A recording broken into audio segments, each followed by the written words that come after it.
Bonjour à tous, mon nom est Pamela Paris et je vous enseignerai quelques notions de base de danse orientale aujourd'hui. Pour ceux qui auraient manqué les 4 premières capsules, n'hésitez pas à retourner les consulter dans la section vidéo. Je vous invite à me suivre chaque semaine, je suis avec vous tous les vendredis.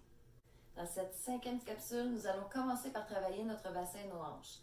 Nous allons voir ensemble le petit et le grand cercle extérieur et nous survolerons aussi le cercle intérieur.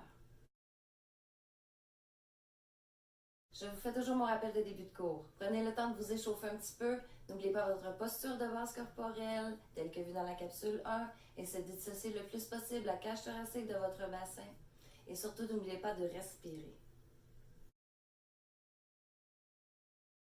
Nous allons voir les cercles de bassin et de hanche avec certaines de leurs petites distinctions. En premier, nous allons voir le petit cercle extérieur, ensuite le grand cercle extérieur et troisièmement le cercle intérieur que nous verrons rapidement. Commençons par le petit cercle extérieur. Prenez la position de base, incluant les bras. Nous appliquerons les bras un petit peu plus tard.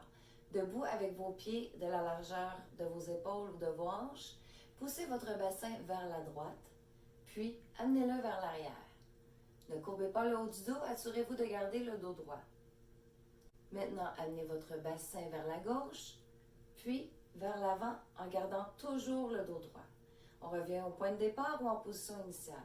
Le bassin ne doit pas se contracter ni se relâcher dans le petit cercle extérieur. Seuls les abdominaux ici inférieurs sont engagés pour la posture. Les genoux restent souples et déverrouillés, mais restent relativement droits et ne se plient pas beaucoup pour s'adapter au mouvement.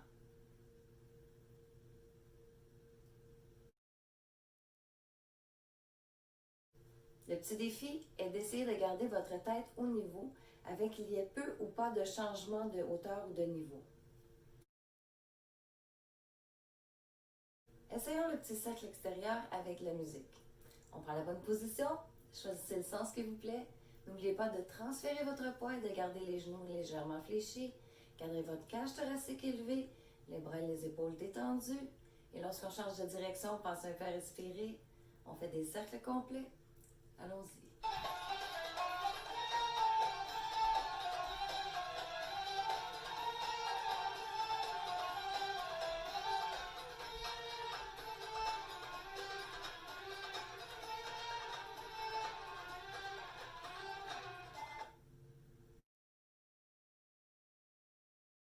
Maintenant, le grand cercle de l'hanche, nous allons le débuter doucement et nous allons l'accentuer graduellement.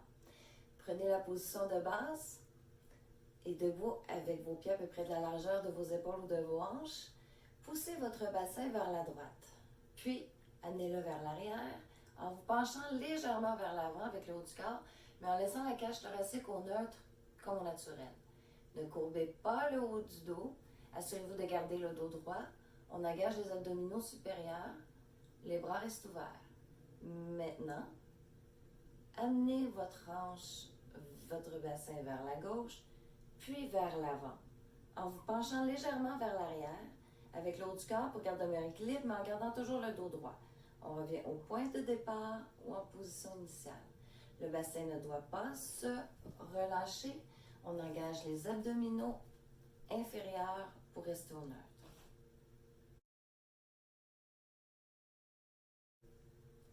Astuce numéro 1.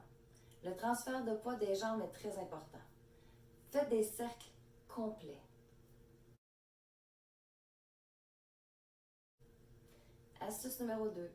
Pensez à vos hanches comme se déplaçant parallèles au sol, donc sur le même plan horizontal, comme si vous tracez un cercle sur le sol. Vous voyagez en dehors de votre alignement normal.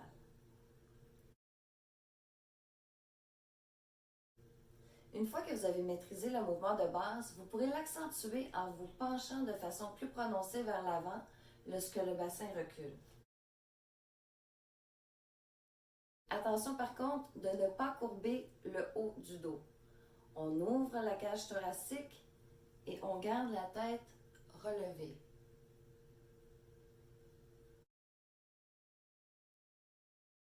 Croisez vos bras devant lorsque vous penchez en avant et ouvrez-les lorsque vos hanches sortent sur les côtés et reviennent vers l'avant.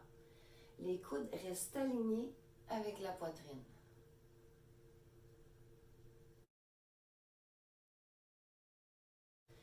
Si vous avez des difficultés, c'est probablement dû à deux choses. Un, la mauvaise dissociation de la cage thoracique et du bassin, et la deuxième est le transfert de poids. Le poids sera transféré d'une jambe à l'autre. Lorsque votre hanche est à droite, elle sera principalement à droite. Et lorsqu'elle est à gauche, elle sera principalement à gauche. Donc, le poids est sur la jambe où la hanche travaille. Si votre poids est bien réparti, vous pourrez soulever le pied inverse de la jambe de soutien.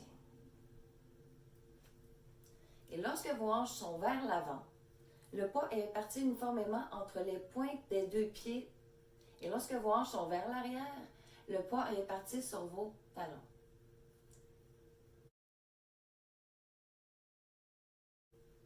Essayons le grand cercle extérieur. On prend la bonne position. Choisissez le sens qui vous plaît ici aussi. N'oubliez pas votre transfert de poids. Faites de petits cercles pour débuter et gardez votre cage thoracique en ouverture. Donc, ne cambrez pas le dos. Et lorsqu'on change de direction, on respire. On peut varier les amplitudes et les directions aussi. Pour ceux qui veulent un peu plus de défis, essayez de coordonner les bras. On fait des cercles complets et nous allons passer maintenant en musique.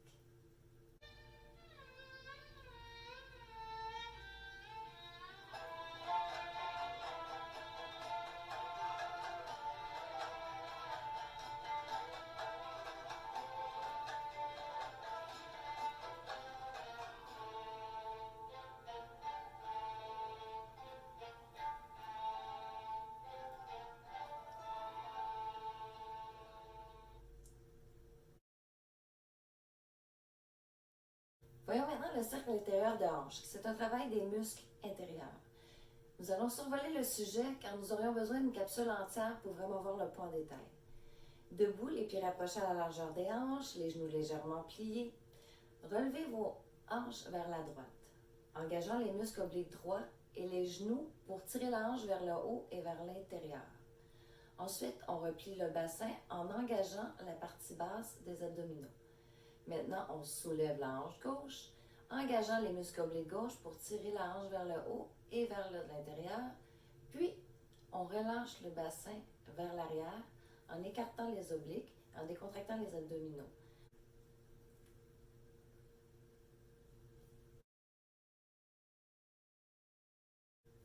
Petite astuce, ça devrait être un cercle complet dans le sens inverse des aiguilles d'une montre.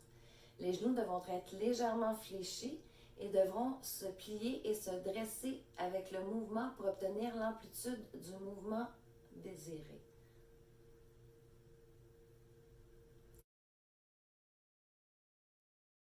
Conseil, ne pas déplacer les hanches dans l'espace tel que vu dans le grand cercle.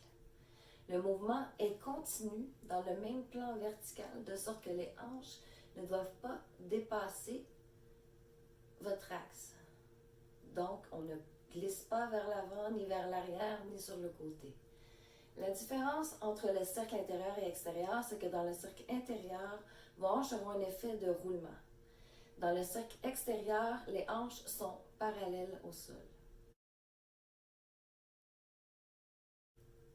Un autre petit défi, pour être plus agile, vous pouvez vous amuser à changer de direction. N'oubliez pas, le secret du succès est toujours dans la pratique. Commencez avec de petits mouvements et on amplifie graduellement avec la pratique. Il est toujours préférable de faire de petits mouvements que de grands mouvements mal définis. Donc, n'oubliez pas de vous étirer à la fin de cet exercice. Exercez-vous en douceur pour amener le corps en état de repos. Prenez le temps de vous étirer tranquillement. Prenez le temps aussi de boire et de manger dans l'heure qui suit. Et surtout, pensez à masser les ongles qui sont peut-être endoloris par l'effort. Merci d'avoir participé à notre 5e capsule. J'espère que vous allez pratiquer les mouvements et les variations des cercles de hanches que nous avons appris. Et si d'autres sujets vous intéressent, prenez 2 minutes pour me le faire savoir dans les commentaires. Je vous vois la semaine prochaine avec d'autres mouvements. Merci beaucoup. À bientôt.